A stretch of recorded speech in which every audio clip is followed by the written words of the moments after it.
be so good you can't be ignored, whatever the thing is. Most successful people have come from taking one domain and another domain and mixing these things out and find out like, oh, the best idea from this, no one's even thought about over here, but it would work. You are a action-oriented leader and what was called the Tweetstorm that saved Christmas. We all remember there was like 100 ships backed up off the port of Long Beach and all the ports in the US during COVID. The ports just were not able to keep up with all the demand.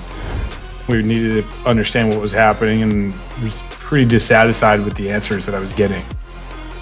And I tweeted about it the next morning. It went super viral. Had Gavin Newsom call me by 10 a.m., the governor of California, written up in dozens of articles. It went very viral. And by 2 p.m.,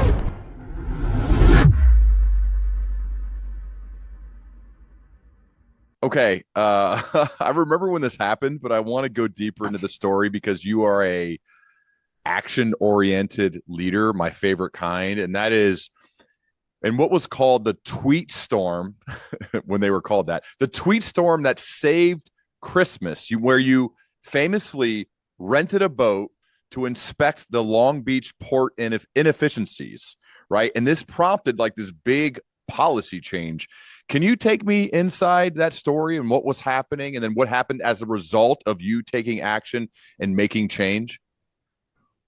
So that was 5 years ago. So I had to jog my memory. 4 years ago, I think it was 2021. Yeah. What happened? Well, if we all remember, there was like 100 ships backed up off the port of Long Beach and all the ports in the US during COVID. The ports just were not able to keep up with all the demand for products that people were buying when they were trapped in their house. And so it was obviously very impacting on Flexport's business. Flexport's ultimately a container shipping company who help companies ship cargo around the world. They use technology to make that easier. And it was not easier. It was much harder than it had ever been to get cargo cleared. So we had real skin in the game. We needed to understand what was happening and was pretty dissatisfied with the answers that I was getting. We'd ask people, why is it?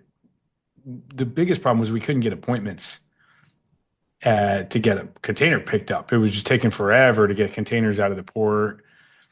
And we kept asking different people and hearing different stories that didn't quite add up for me. Like people were saying the union's lazy, and I'm like, maybe, but are they lazier now than they used to be? I mean, like that's not an answer that I was accepting. So it actually started with a joke where I said to my team, I was like, let's send a taco truck down to the union and then we'll give free tacos out and we'll just talk to all the union guys and see what they say, what the problem is. And I was joking, but then I decided I wasn't joking. And then no one knew if I was joking or not. So it took me like 3 or 4 different Flexport employees before I finally found someone who would be like, oh, he's not joking. Okay, I will just go do that.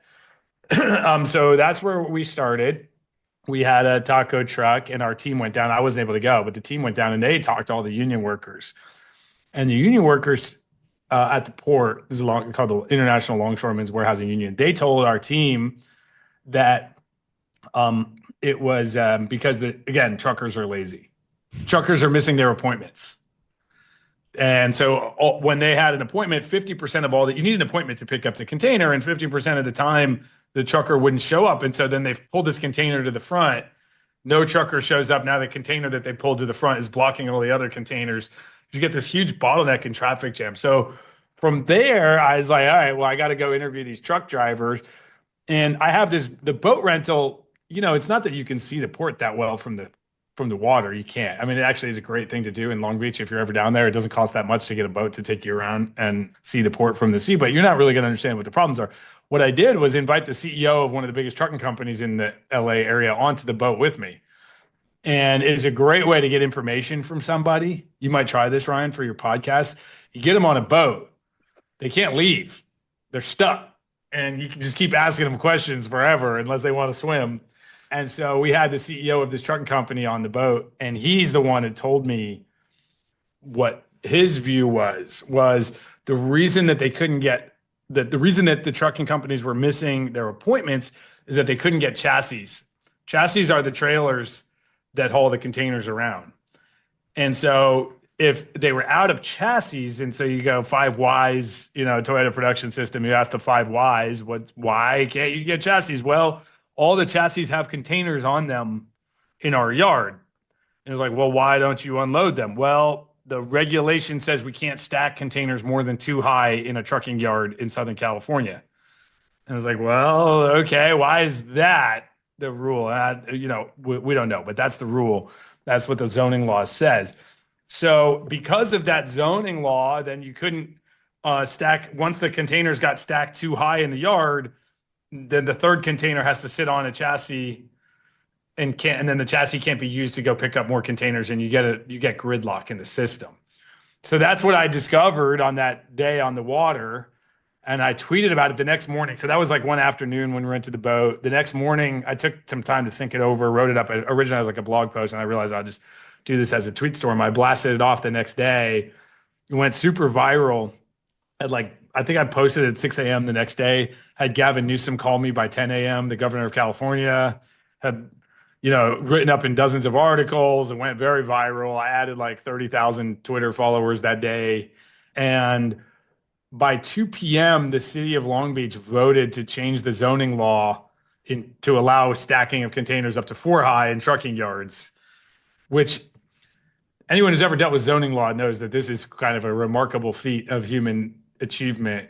I don't think any government's ever reacted that quickly to a citizen action in the history of government, all the way back to, several thousand years BC. Yeah, the thing that's remarkable about the story, though, is your willingness to, as the CEO, right? You're the founder CEO of the company, to just do something about it, to take action, to get curious, to chase that down. Even though you didn't know the answers, there's uncertainty. You weren't sure if it was going to work. I really want to get deeper into just your philosophy and your mentality as a leader to say, well, I'm going to do it. I'm just going to go do it, right? Instead of just sitting in the corner office, you go out and get taco trucks and rent a boat and get some other senior powerful person to ride the boat with you so you can talk to them and learn. Can you just talk through your mindset and your process and philosophy when it comes to leading by action? I mean, I don't think that's something that's that unique to me. Hopefully, it's something that's imbued into all of Flexport people is a bias to action and go do things. Got to go learn more. There's no better way to learn than to do or to see with your own eyes what's happening. I'm a huge fan of the Toyota culture, Toyota production system, and in Toyota they call it Gemba walk. Gemba is like where the work gets done. In their case, it's a factory. And what is that? Is that an acronym? It's a Japanese word, Gemba. Oh, okay. It's like the place where the work is being done. Gotcha. The Gemba. And so a Gemba walk is walking around, and you have to go and see what people are saying on the front line where the work's getting done. For our world, it's harder because it's like we're very distributed. People aren't all in one location. Flexport has offices all over. We ship cargo to and from 147 countries. I went to 19 of them last year, but I'm not, and when I'm on the plane, I'm not doing that. So it's a real tax on the ability to go out there. So other people have to do it. Our whole team's doing this all the time. Leaders got to walk the floor, got to find out what's happening. And then when you find out a problem, you have to solve it. And if you help the team solve their problem, they will then tell you about problems the next time you come around. And that is key because leaders can easily get cut off from information if they're hanging out. I'm in my office right now. It's a risk that I have is like having an office where I close the door and not being out there on the floor and hearing what people are saying and talking to them and solving their problems with them. You probably don't have a standard or typical day, but what in general does a day look like in the life of the CEO of Flexport? Yeah, well, it depends on time of year. We have a real seasonal business, so there's kind of a heartbeat to the rhythm to the year. So, and what that means literally is like you have the Q4 is kind of peak shipping season, holiday season, et cetera. And so there it's a lot more operations, a lot of high volume. It's making sure that we actually have space for all the cargo that's going on the ship so that we're correctly staffed in the fulfillment centers and other operations. Q1 is the low season for shipping. It becomes the in logistics world, that's when all the sales get done. So that Q1 is when I met 200 customers in person during Q1 and another 100 since then. So probably try to meet lots of customers. The only way to do that is scaled events. So I spent 2 to 3 nights a week doing a customer event. Try to do that throughout the year, but it gets a little exhausting. So I'm taking a summer break from travel. right now. I mean, I just traveled to 4 countries last month, so July and August I'm gonna stay in San Francisco area. Um, but so that's like those are the kind of the rhythms through the year is like very intense Q1, meeting customers, going to conferences, events, a lot of dinners and kind of speaking engagements, those conferences, those types of things in Q1. Throughout the day, I also manage a lot through we're a very document driven culture. I really like we're global, which means we're globally distributed, which means it's really hard to get everybody in a meeting at once. So we do a lot of written documents. So I do a lot of reading. We have around 26 teams that do a monthly review with me. And so they write a 6-pager once a month about what they're doing, what they got done, what they're going to do next month. Key metrics is page 0. And so I meet with the teams mostly in that structured environment, 26 of those every month. And then unstructured, lots of time to go figure out, okay, what's the key problem that we're focused on right now? And so I'll have 2 or 3 hours a day trying to solve problems. And often that involves spontaneous phone calls, Slacks. You work at Flexport, you expect to get a random, unpredictable message from me asking for something, asking about something. So if you look at my Slack, I probably message with 30 to 40 people every day. Slack is the internal chat messaging, different people all the time. And then, yeah, lots of just like call people up, ask what's going on with this or that thing that I'm trying to learn about. And then, yeah, go walk the floor, go figure out, a lot of travel to go figure out what's happening. Every time I go to an office, I feel like I get 10 pages worth of notes about, again, just like asking them about problems or opportunities or things that that I didn't know. And it's kind of sad, honestly. Like I can't go everywhere. So how do I get that information flowing everywhere? It can't be all about me. I think that's one of the things we're working on a lot is like, how do we develop so that all the leaders at Flexport know, hey, you're doing the same stuff as me, more or less, on a smaller scope, a smaller area, but go solve these problems directly. Everyone at the Flexport should be obsessed with learning from the people on the front lines and from the customer ultimately. I think, Ryan, a lot of people there aren't a lot of them that exist, but if you're a CEO of a large company like you are, who's highly competent, who's on TV, who's being asked to go everywhere and do all this type of media, who's really well spoken, it can be intimidating, and it can actually make you seem so powerful that you're not approachable. But I feel honestly the opposite with you. I feel like you have this high level of competence and power, and you literally make change happen in a day, but yet you still feel like this kind of down to earth, comfortable dude that I'm not intimidated to approach. And I don't really see that. I have a hard time finding people like that. Do you think about that? Is that intentional, or is that just how you are? I'm curious what you think. I don't know if it's true. I mean, I think at Flexport, I'm sort of at risk of being a celebrity that's unapproachable. So really, but you're certainly it's a risk, and most people don't. The people who know me know that that's not the case. But if you don't know me, I mean, I think that's definitely a risk that I worry about. Like, how do I make sure I don't get cut off from information flows and people are still comfortable? What do you do? How do you do that? I don't know. Try to be lighthearted and not. You got to be humble. I think recognizing that this is not about me. This is about everybody. Is even really wise people are wrong like 30% of the time, probably at least. And so it's not enough to be wise. You also have to be humble and like accepting that you're often wrong and willing to change your mind quickly and change direction quickly and try things and find out, and so, because it's very risky if people think that I said to do something, therefore everyone just has to go do it. And yet it's also super annoying when they don't do the things that you ask them to do if you're the boss. The inherent, like, that's just messed up. But it's the trying to stay humble, I think, is really, really important for any leader because of that fact. Like, you're wrong a lot, and it's okay to be wrong a lot. But you got to surround yourself with people who are willing to tell you when they think you're wrong and have some good debate and change your mind easily when better information presents itself. Who are those people for you? Is that like your exec team? Are they friends, family, all of the Exec above? Like who are? team, yeah, for Yep. sure. Exec team, friends, my wife, my brother. But I'd like it to be anybody at Flexport, right? Like, I mean, I'm learning from everybody in the company. I don't Yep. know nearly as much as our company as all the people do collectively. I'm lucky I have this privileged perch. I can get information from everybody, so I feel like I know as much as anybody, but not more than everybody. That's for sure. Got you. Paul Graham's one of my favorite writers and thinkers. I know he's a friend of yours, a backer. You guys have worked together for a while. You went through Y Combinator in 2014, and he said, "quote Ryan is what I call, and I love this, an armor piercing shell. He's a founder who keeps going through obstacles that would make other people give up. But he's not just determined, he sees things other people don't see. The freight business is both huge and very backward. And yet, who of all the thousands of people starting startups noticed? Ryan Petersen. What does it mean to you to hear him say that? But that's nice. I don't remember that exact quote, but he's been a really good supporter for us for a long time.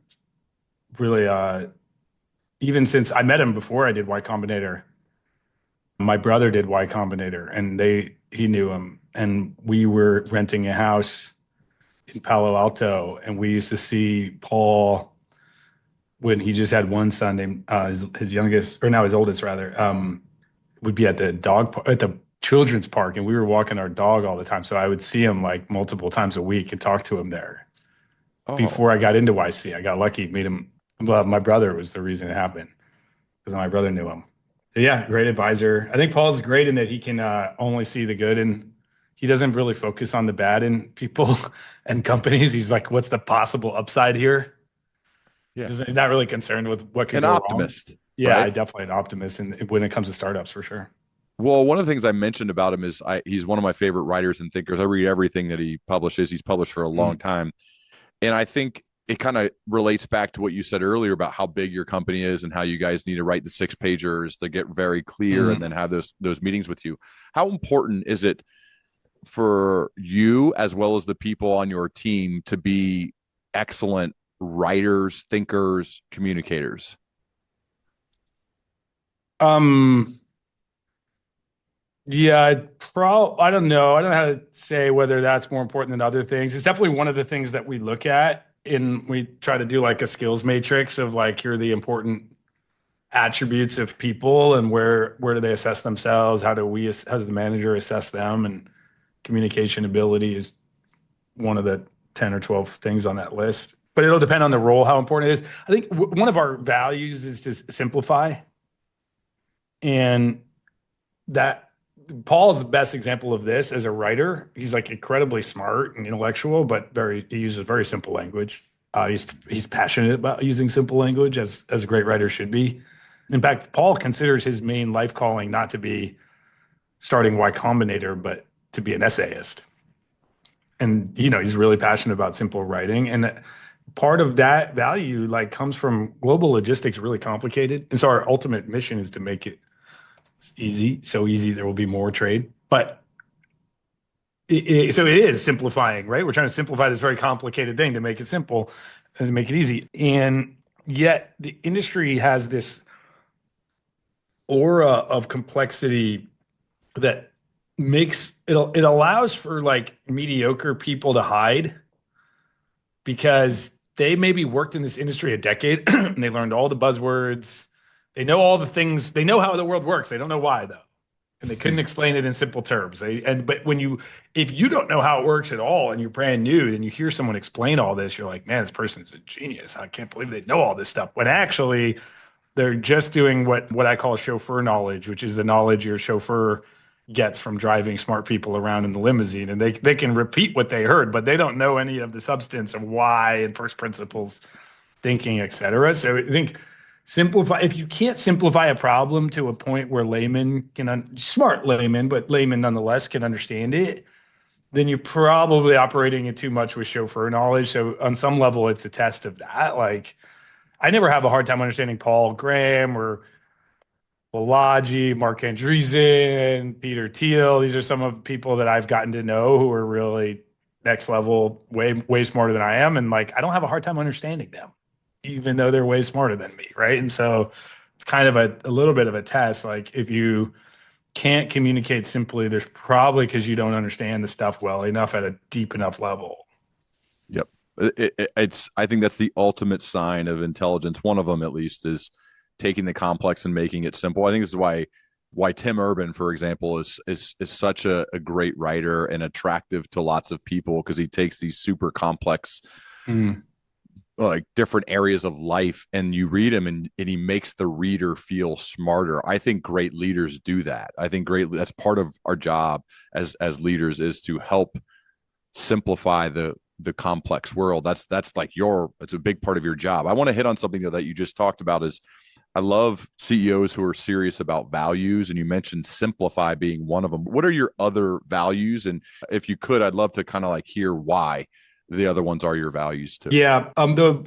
We have five values. They're sort of behaviors, and they start with the first one, which is empower your client. And it's all about our customers at the end of the day. And this sounds a bit cliche, but frankly, in logistics, it's kind of a mercenary industry where a lot of people are, how much money can I make on this shipment? There's a lot of intransparency, a lot of mystery, a lot of complicated stuff. And like you can make, where there's mystery, there's margin. You can make money off of that. And you can extract as much money as you want on one shipment, but the customer won't come back. And like, how do you build that long game motion? So that's number one. Playing the long game is another one of our core values, is recognizing there is so much short-term thinking in this industry.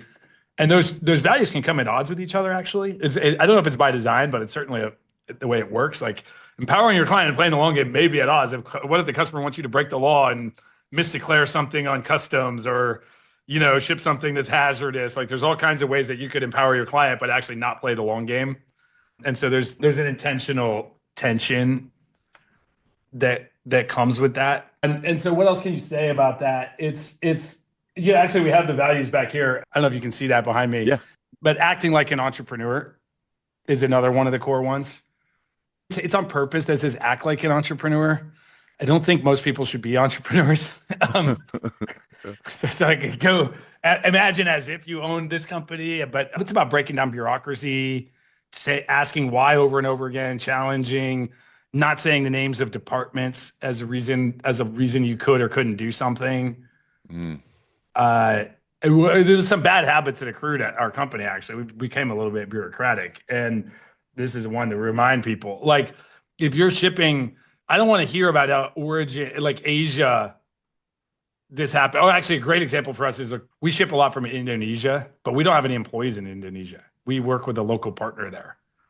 And what we found over and over again is that if we put our own people on the ground, even if they're overseeing that partner and managing quality and relationship and solving problems on the ground, quality goes up as measured by on-time performance, cost, quality, all the response times, all sorts of metrics that you could measure. Quality goes up. So I was like to the team, hey, why don't we have an office in Indonesia? And this is to my senior leadership team in Asia. I'll call them out publicly. They were like, oh, legal told us we can't. And I was like, it's very odd to me, that statement. So I was like, well, who in the legal department?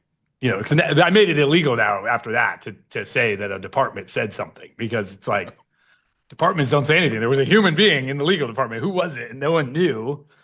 And then I find out that I was like, you need to find out and tell me tomorrow, like, who said this. Like, I'm going to talk to them. I'm not saying they're wrong. I want to know what they have to say. Well, it turned out it was a woman who hadn't worked in our company for 2 years. Mm.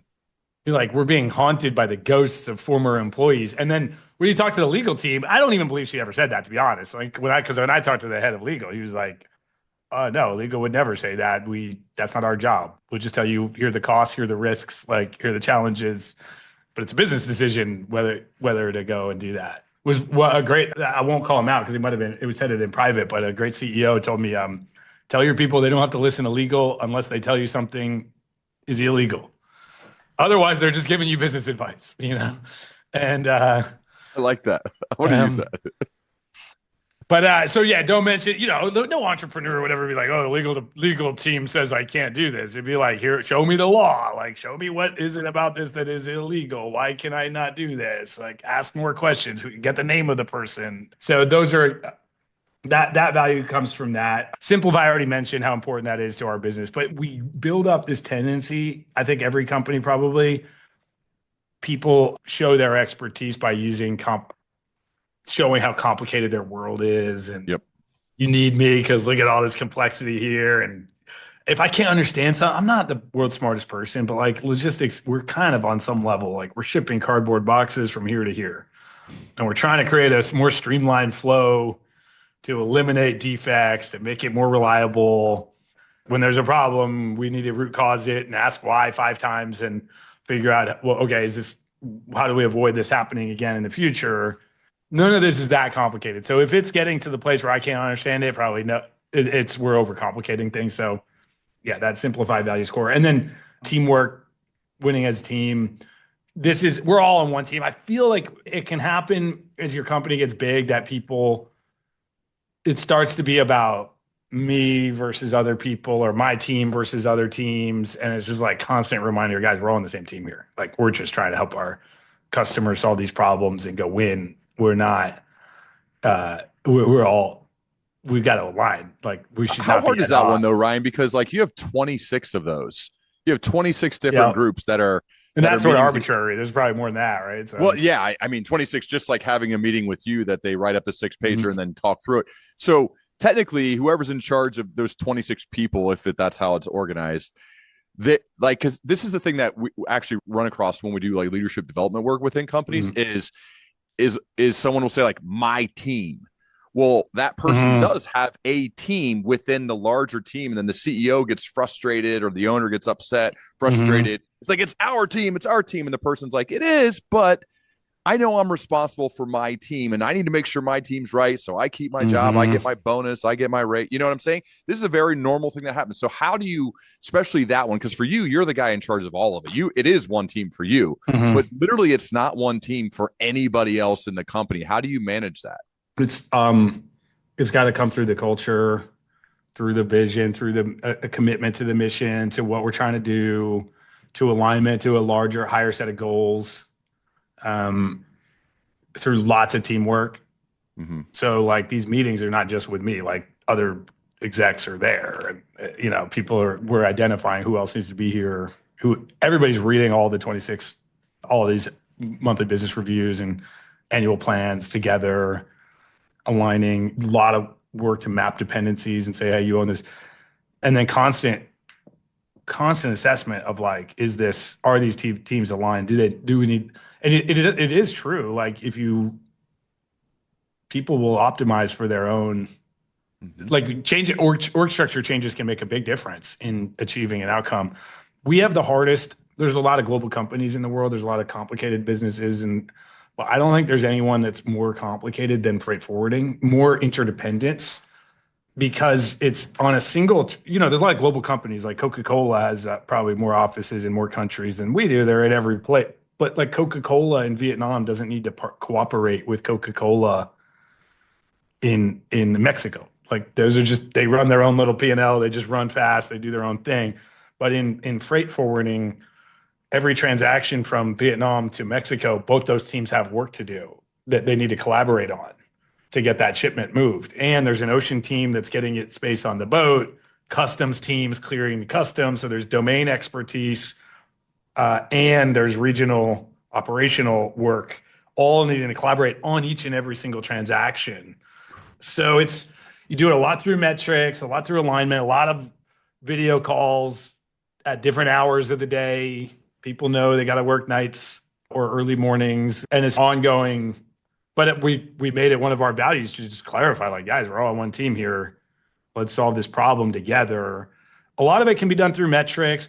We never underestimate the incentives. That's one of the core aspects here is you've got to have a strong mission that ties people together, a sense of purpose, a real focus that comes through the metrics, good decision-making processes. If you need to change direction, it's clear who can make what decisions, clear incentives, and a good program for knowledge and learning and make sure we're all like those are kind of the underpinnings of good Yeah. culture in addition to the values. It's a reminder of what my dad has reminded me a million times. Dude, leadership if it were easy, then you wouldn't need to exist. Like this is why whenever like I complain about something, this is why you exist as a leader. This is specifically why. If it were easy and everything just worked, you wouldn't really need leaders. You just kind of go out and do the thing. But this is why leadership is a thing, is because you have to work through these complexities, through these issues, through these incentives, through the messiness of human beings. Yeah. That's why leaders exist. Yeah. And the relationships really matter. COVID really derailed Flexport in a lot of ways, not just the fact that we couldn't ship containers successfully because of the port situation and other problems. We stayed to work from home and just for way too long. Now we're 5 days a week in office, but we stayed for like a couple of years too long. We should have just always worked through it in office for our business. And we then on top of that, regardless of whether you're in office, we're not all in the same office. So you got to get people together. So started this on the recommendation of Brian Chesky, the CEO of Airbnb, who's someone I really look up to on the culture front. And he recommended it. He got it from Steve Jobs of take the 150 most important people in the company, not the most senior people. And it doesn't have to be the same list every time. It's not, but get the top 150 together twice a year is what they do. I think we're doing once a year for the top 150 and then twice a year in addition to that for 350 people, gather them together and go through, here's what we're doing and why, and here's all the different deep dive into the different teams and the different plans that are happening and trainings. And part of that we do a speed dating thing, just like everybody meeting just like meet this person for 15 minutes, talk through what do you do, what they do, just trying to engineer serendipity on some level, but get the teams. I think that in person is just key. I'm jealous of companies where just everybody works in one building. Is it hard to choose those 150? Yeah, it is. The leaders have to pick their list and I reallocate, and then I keep 25 slots that are just based on contribution to our culture and values, not based on level at all. Yeah. The leaders will always pick their direct reports and the senior most people, but I don't want it to be the 150 most senior. So I do a lot of hand selecting of people who are like high contributing culturally, as well as people who are just like, all right, this person maybe not the most senior, but maybe it's a key designer or a staff engineer or a salesperson who's just absolutely crushing it or something. You want to have a mix of different people there. It's not the same every time. That has to be like, this is not a static list. If you're one of the Flexporters who didn't get invited, it's like, it's fine. You'll come to, maybe you'll come to the next one, or here's these avenues of like ways that you can contribute more to get invited. And it's not the only thing that we do. As we get more and more profitable, our goal is to end this year sustainably, durably profitable as a company. Then big way to reinvest, I think, is going to be these types of summits and it's not cheap, right? We're doing the next one in Vietnam, taking 150 people to Vietnam, but I want to do more and more of that in different types of groups, right? We're doing the ops summits. The summits we do are like 300 people where we're coming together as more operators, people who are like moving freight and stuff. That we do in Vegas because it's cheaper. We do it in Vegas in the summer. It'd be nice to do that more frequently in more places, like get people more exposure. Yeah, I feel like getting together with people, there's just nothing beats that. I actually think it's in demand more now than ever because we got a taste of what it's like to have that taken away from us. And so now I've sensed in-person events, companies getting together, leadership offsites, all of the above are way more in demand. I want to talk about culture and maybe even costs getting out of hand. So the last time we talked, you were the founder CEO of Flexport.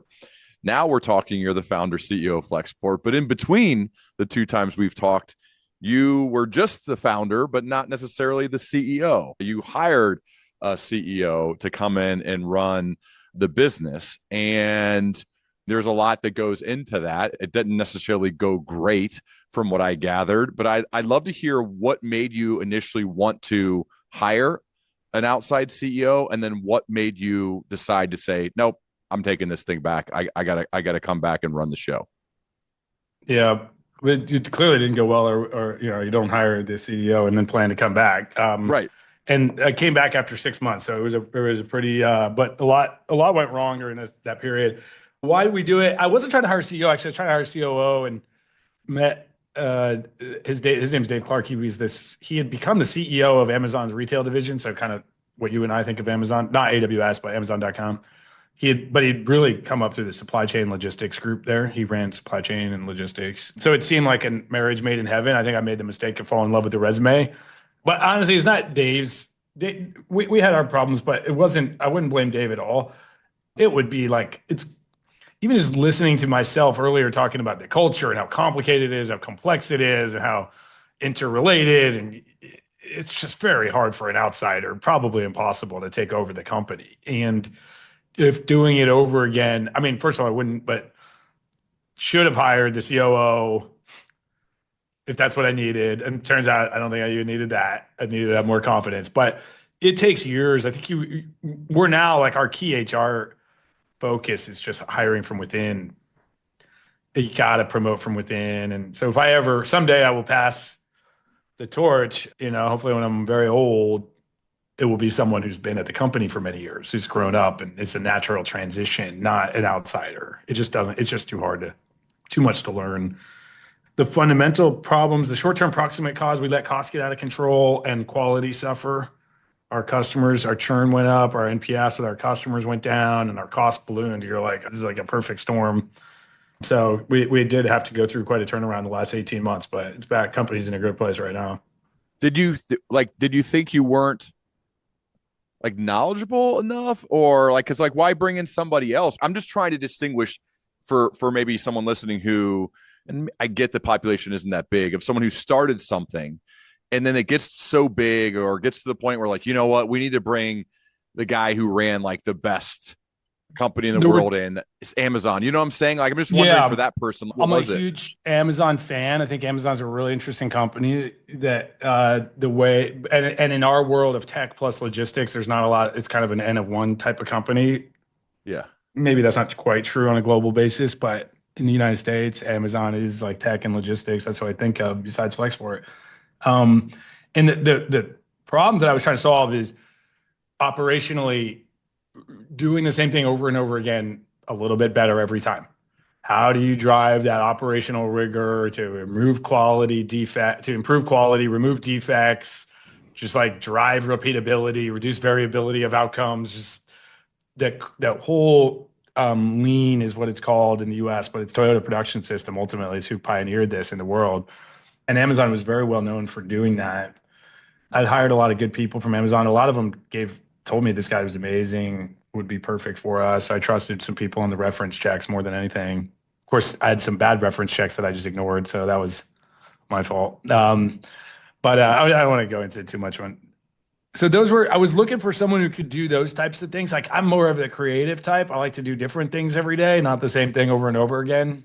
And operations is the same thing review the same metrics every day, find the defects, root cause it, ask why over and over again, do it again, kind of build those rhythms. And so I was looking for a partner to do that. And next thing I knew, I kind of convinced myself that he'd be better as the CEO rather than the COO. And probably that was the only way to hire him in the first place. So kind of fell into that. That should have been the first sign that this was the wrong fit, because it wasn't what I was hiring for. In hindsight, should have had more confidence in my ability to go learn these things and put it in and get the team, to own those challenges. Oh, it's a fun intellectual problem and like philosophical problem. And really, it's actually very, very interesting to take Toyota Production System and apply it to our business, because we're a different business. We're not a manufacturing business. And yet there's a lot of parallels. So it's actually very intellectually stimulating to be like, oh, what is the concept of inventory in a logistics company? We don't have inventory, but what would be the related concept that we'd work off of? Interesting. I want to talk about poise. I think excellent leaders have this. I've got to learn about being kind of calm and composed and poised as a quarterback, and playing in college a little bit afterwards, that stuff's going bad all the time. You throw an interception, you get sacked, you got to bounce back, you got to stay cool, you got to get the play call in and call it with confidence. I read that you said something, rule number 1 in a crisis is everybody will rally around the calmest person in the room. You got to have poise, right? You got to be composed. Can you talk to me about the importance of being the calmest person in the room? Well, it's great advice. I'm not that good at it. I'm kind of emotional and get pissed off too easily. It's something I need to work on, but it is intellectually correct, and you need to remember it and come back to it. And figure out, it's a real crisis. Sure, you have the moment to digest, but when people are just like disappointing you, and sometimes it's valuable to get mad at someone and yell at them and get them, you're gonna do it. What's a gentleman is never rude except on purpose. There is a time and place. Do you do that in front of peers, or do you do that privately, or both? Probably both. I don't know if that's something you think about though, or because some exec teams, that's just it's just part of the like a sports background. You just get used to that. You're going to get ripped in front of all your buddies, and that's just how it goes. I don't think it's that bad. Yeah, I think there's some value in. I actually think there's some value in. I don't do this that much, but reading about it, it's kind of an interesting idea that there is value in getting mad at one of your directs in front of their team. Yes. Because the next time that exec asks them to do something, they're like, we better deliver or Ryan's going to yell at him again. Well, sometimes I don't do that consciously, but I was just reading someone talking about that. I was like, it's kind of an interesting idea. I think, though, there's value if somebody is viewed as, this is like a Belichick Brady thing, but somebody is viewed as above everybody else, of making sure that you make sure that that's not true. I had a coach, I remember one of my favorite coaches, he pulled me aside and said, this is when things were going pretty well for me. And he said, hey, I'm going to rip you in front of the guys regularly because they need to see that nobody's above the team. And so if you make a mistake, like I might overdo it a little bit. And actually that built a ton of trust with me and him because he like told me, he's like, it's not going to be fake. It'll be when you mess up. But just know, and I know you can take it. And so I think there is some art to that when it comes to communicating and leadership, to making sure that everybody knows the standard here is really, really high and we're holding everybody to it. I think that's a good leadership moment. Yeah, that's interesting. There's so much. I never played. I wasn't a very good athlete, so I don't have like that background, but I wish I did. Where do you pull like your leadership lessons? And I feel like you're well read, but where do you pull from? Is it from your peer group, your friends, the Paul Grahams of the world? Some of that. Where do you do it? Some of that. I have a good CEO group that like there's 10 of us, I think, CEOs of kind of peer level companies that we meet really regularly and give each other feedback. And how was that formed? One of them, I don't know. They already had it going and they invited me. Well, I'm fascinated by these things because I think we need these things. Like all of us need these. So I am curious, like there's probably some parts that you don't talk about, but I am just curious about how the whole thing goes. What are the meetings? Are they formal, informal? Like what is it? How does it work? They're semi-formal. There's formal in terms of like we have it pre-scheduled. You're only allowed to miss 2 a year or you get kicked out. Wow. You get together in person? Every other month in person. Wow. Are you guys located like all in California, or everyone's in California, but some are in SoCal and some are in SF. So that's why we don't do every month in person. Okay. But we'll and then we alternate SF or LA. So you have to fly every third month to the other country, to the other city. And then we do updates. So you'd say, what's the best thing that's happening in the last month and the worst thing, kind of personal and professional, share. And then someone kind of times it, make sure people don't go for too long. And then we save time at the end to synthesize topics that looked relevant across different people's areas and deep dive or offer to help somebody who had a problem that someone thinks they could offer input on. And so it's pretty good. I recommend people, you got to find peers that can do that for you. Right. It's similar. I think that we're not in like a formal association with a bigger group, but I think it's kind of similar to what YPO does. Yeah. In their little formations. I think we probably copied it. So I think one of the guys is a member of YPO and helped us structure a little bit on how they do things. You have simplified your Twitter bio or X bio about making global commerce as simple and reliable as flipping a light switch. And you highlighted this recently. Can you talk to me more about simplicity and the kind of, we all can envision just flipping a light switch? What's that all about? The light switch, I like the light switch analogy because very similar in the old days when the electricity was first invented, every company had to have their own power plant in their factory. Everybody generated, well, originally before electricity, you had to put your plant next to a waterfall to make power off the water mill. But then when electricity came along, everybody ran their own generators. And it was only with the development of the grid that you could then just take it. Now we just take for granted that you have electricity. You flip that light switch. But when you control, if you're in a place that's coal fired, where you're getting your power from coal, which most of us are, if you flip that light switch, you're actually controlling the power plant itself. Like it's getting a little bit hotter for you. There's not a battery between you and the generator. It's generating a tiny bit more electricity on demand for you. That is we just totally take that for granted, and yet it powers everything that we do. And I think in logistics, like in commerce, you have this mindset. You don't really think about it, but the idea you buy something on a website and it just gets delivered to you. You think, therefore, oh, there must be this complex interconnected system that flows data back to the factory that's making those goods, and they produce one more on demand to replenish and move it in. And that's not how it works today. Today, it's like a bunch of emails and attachments and kind of duct taping this thing together, of phone calls and spreadsheets and stuff. And so but that's what our ambition is to make it work a lot more like the electrical grid, that you buy something, the demand signal is automatically sent back to the factory to queue up production on demand, make one more, or maybe they shouldn't make one more. It depends on the product and what the machine learning models say about what demand forecast looks like for the next one and where to position that item. Should they put it in a fulfillment center near you or in the center of the country, or fulfill it off the water, fulfill it directly from the factory? Yeah, we want to make it more like the electrical grid, where you can just take it for granted and have it work on demand. Interesting. I like the simplicity and the use of metaphors and making something complex easy to understand. Changing gears a little bit before we run in a few minutes, though, I'm always fascinated what a CEO looks for in somebody, specifically on a leadership team. So these are really important decisions. I know it sounds like you're shifting more towards promoting from within, and maybe you've always done that for other jobs, but you didn't for the one brief stint as for the CEO. But what do you like? What are some of the must-haves when someone's going to get promoted or hired into a role that's super important, a leadership role? A number of things. Work ethic, very underrated, but you won't find that in an interview. You got to talk to people who worked with them. Is this one of the hardest working people you've ever met? Will they outwork everybody else? Work ethic is super key. I think John Calvin is probably the greatest religious genius of all time.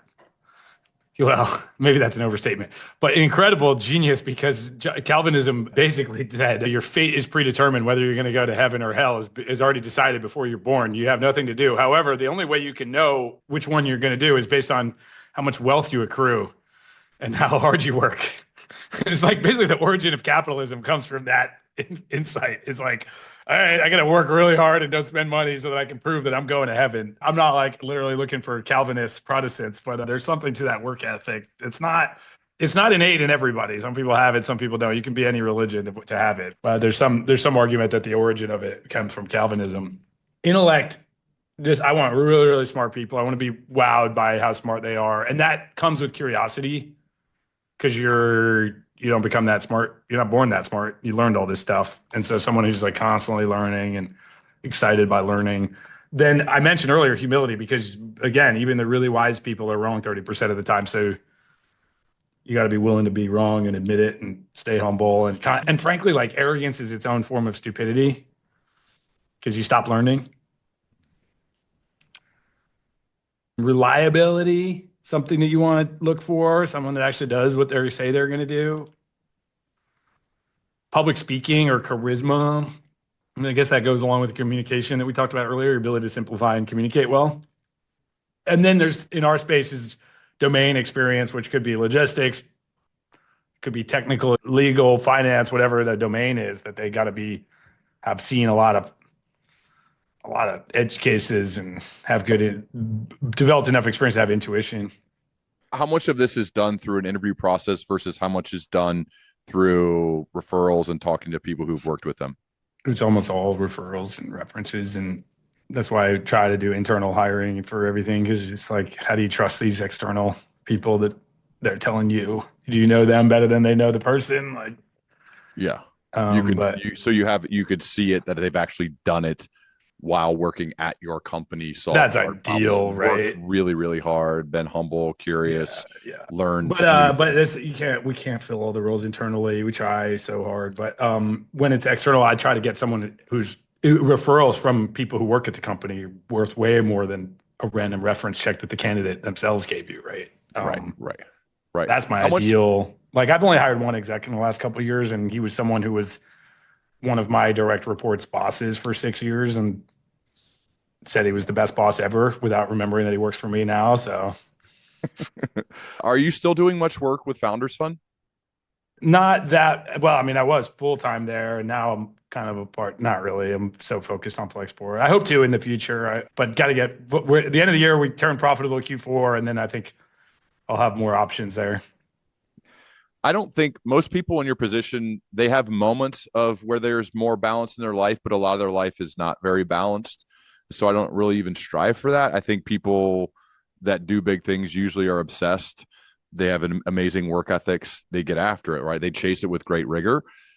I am curious. So you're a family guy, married, kids. How do you manage making sure that you have a strong marriage and you're a good dad in addition to doing this impossibly hard job?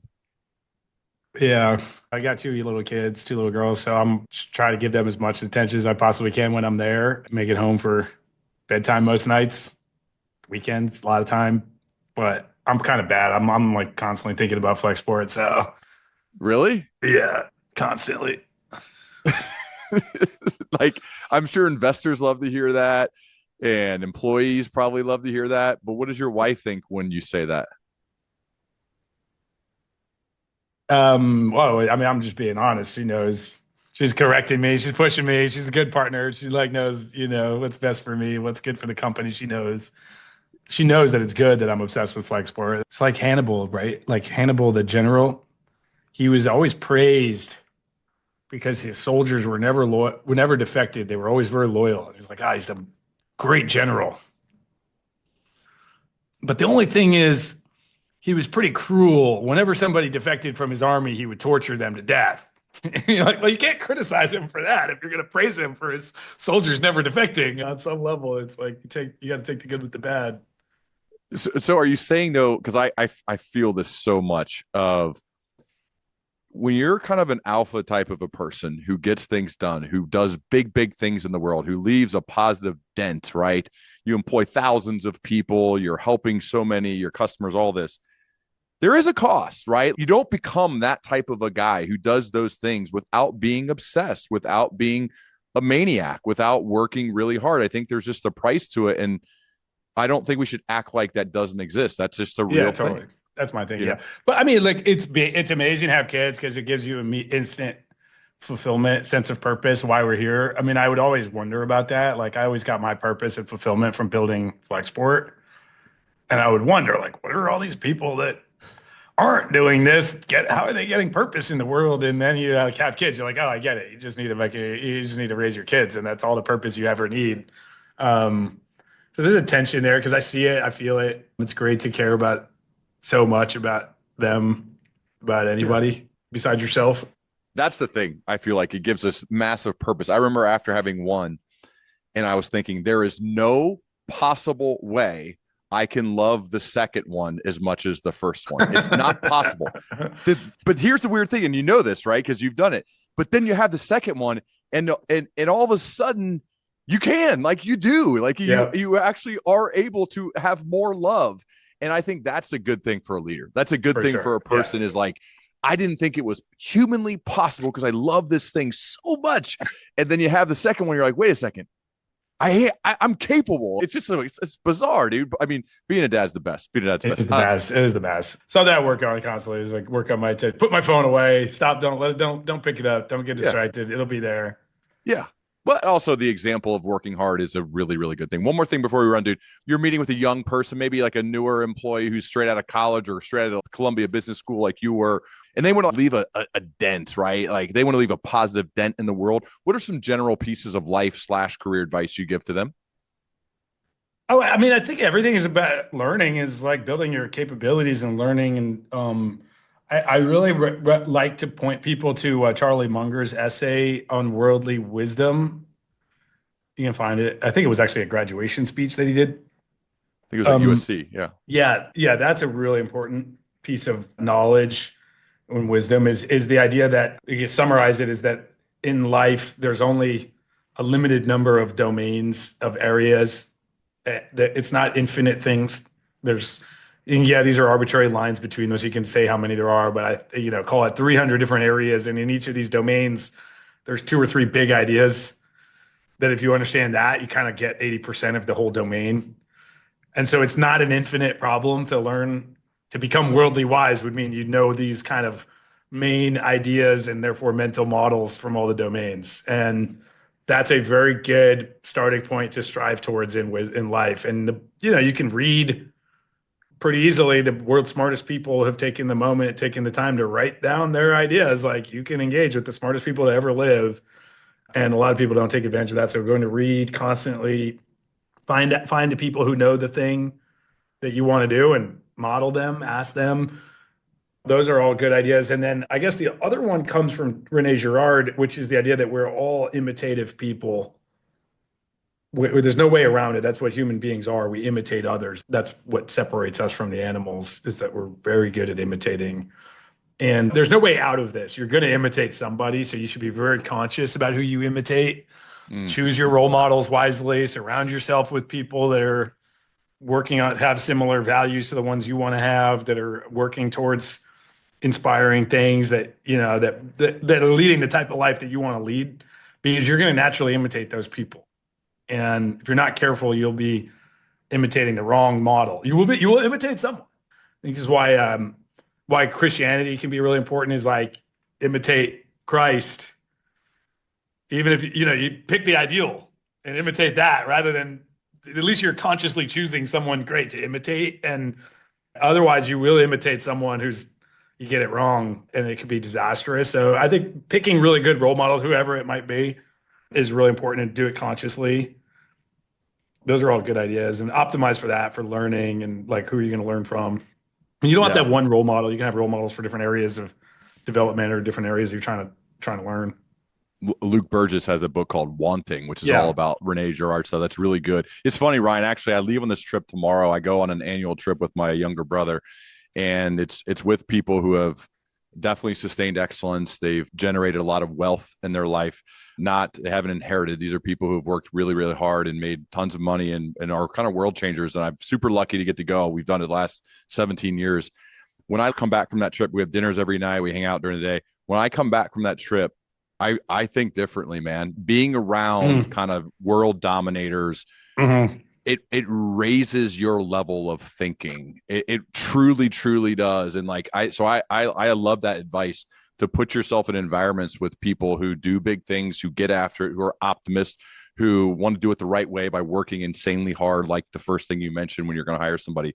It's so good. Dude, I love this. And remembering that success compounds, right? Because those people don't want to hang out with you if you've never done anything interesting or haven't contributed, et cetera. And so you got to work your way up. And then the more successful you become, the more capable you become, it'll compound on itself, because now you're going to be able to surround yourself with people even more successful than that. And that will inspire you, that you will learn from them, et cetera. But networking is not that useful. Like, you come out of college and like, oh, I met so-and-so. Like, I've met tons of famous people and entrepreneurs, but like, doesn't really help me unless they're see me as a peer and want to engage with me and develop. And that, I've earned over time by being more and more successful. So you got to work on yourself. And the best networking tool is being insanely good at whatever the thing is that you do. Yeah. The best network.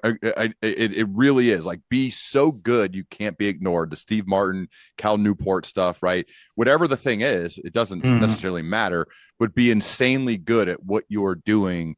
That's how you don't get kicked out of groups like that. Because those groups are ruthless too. Like, they're not afraid to disinvite people, right? Like, you're just out. So I think that's a big part of it as well. And in business world, coming back to that mental models thing of like learning all this stuff, like a lot of the most successful people have come from like taking one domain and another domain and mixing these things out and find out like, oh, the best idea from this, no one's even thought about over here, but it would work. I mean, in our case, like SaaS, and one of my early inspirations for Flexport was this web app called Dropio.